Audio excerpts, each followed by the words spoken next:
All right, take three. My name's Joseph Yamine. I am the creator of MagFest, the Music and Gaming Festival. That's going to get old for you a lot sooner than it gets old for me. I changed the background, even though you can still see my bedroom. This is my Lunar 2 poster that I got from my friend Dustin years ago, and it's one of the few pieces I have framed, so it's easy to hang, prop up. And also, Dustin hates it whenever I show this piece off. So, hey, Dustin. What's up? All right, so I'm going to show you a couple of my indie games. I don't have a lot of indie games. Mostly what I buy is retro stuff. So, here we go. So this is Implode, created by BT Garner over at Mindrec, mindrec.com, and he's actually working for he's working on a side-scrolling shooter right now, and it looks really good. It's called Zamadi. But this was his first game, Implode, years ago. He made about 1,000 of these. You can pick it up on eBay for 20 bucks. What makes this really cool is that, yes, I know there's lag. What makes it really cool is we had him as a guest at MagFest 1 as an indie game developer. And he did a panel on indie game development and how hard it was to, with the bitmaps, to color in all the blocks. Right? It plays a lot like Collapse, which is, a pretty famous shareware game, right? And he signed it for me. To Joe, Keep It Alive MagFest, right? And then about a year later, he followed it up with Meteor Blaster, which plays very similar to Asteroids. And he did 500, and he had a hard time finding a publisher, so he had to print them out of his house. So they were done, on a burner. And then just a year ago, he finally did a reissue with real, these are actually pressed from a facility, right? And I believe he still has these if you want to buy this. I think it's 20 or 30 bucks off of the Mindrec website, and that's kind of cool. And you know what I don't have, but I should. Sorry, Andrew.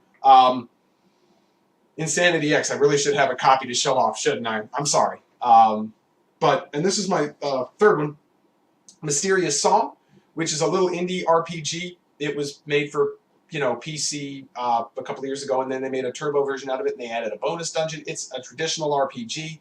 It's short. It's with the bonus dungeon, and you play through both difficulties. Maybe a 10-hour game.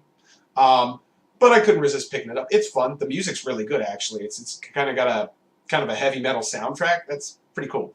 And for the pre-orders, they did they did 500 copies of Mysterious Song. They did 100 of this one, I believe. It's a DVD, and how did that get in there?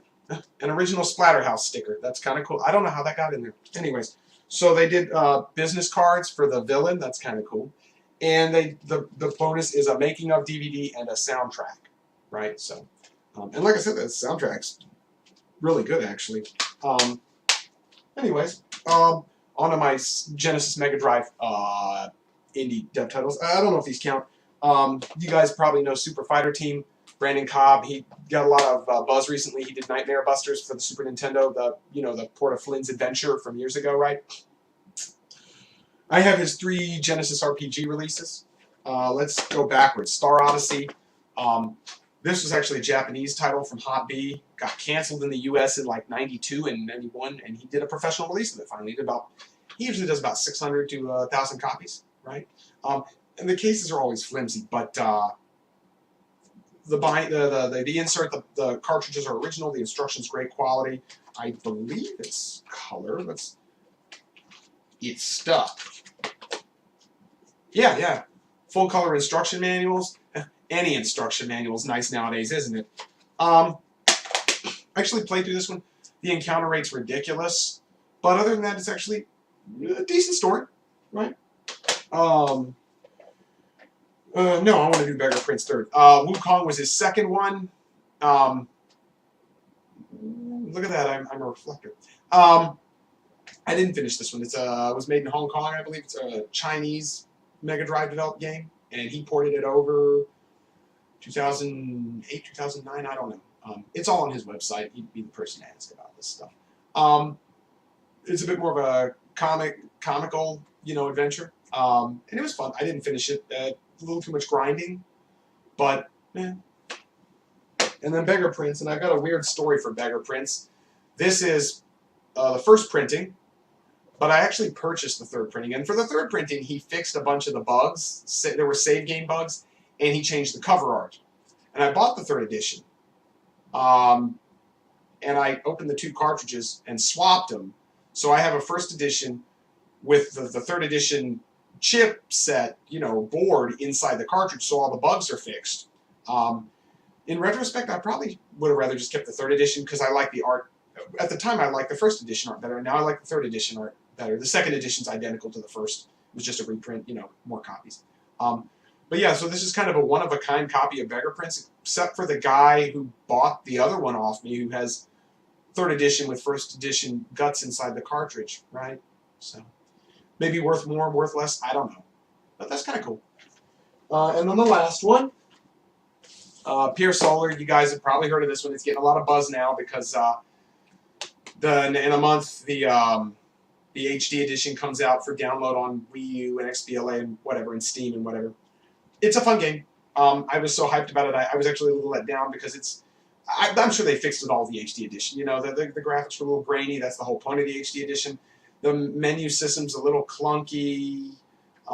Things like that. I enjoyed playing it. I clocked 20-some hours. Probably would have been 30 if I had done a little bit more grinding. I had a little bit of a hard time with the last boss. This is the Classic Edition. I missed the Posterity Edition by a month, but the only difference was you get your name written inside here and in the credits of the game, and there was a separate little Sega Visions mock-up booklet that came with it with some strategy help, right? I missed that by a month. I didn't know about the game. 3 years go by. They almost don't ship it to me. This is the story. They almost don't ship it to me because I had changed my email, and they emailed everybody for confirmation, and I didn't reply. And I found out the game's coming out. Why hasn't mine shipped? Oh, we canceled your order because you didn't email us back.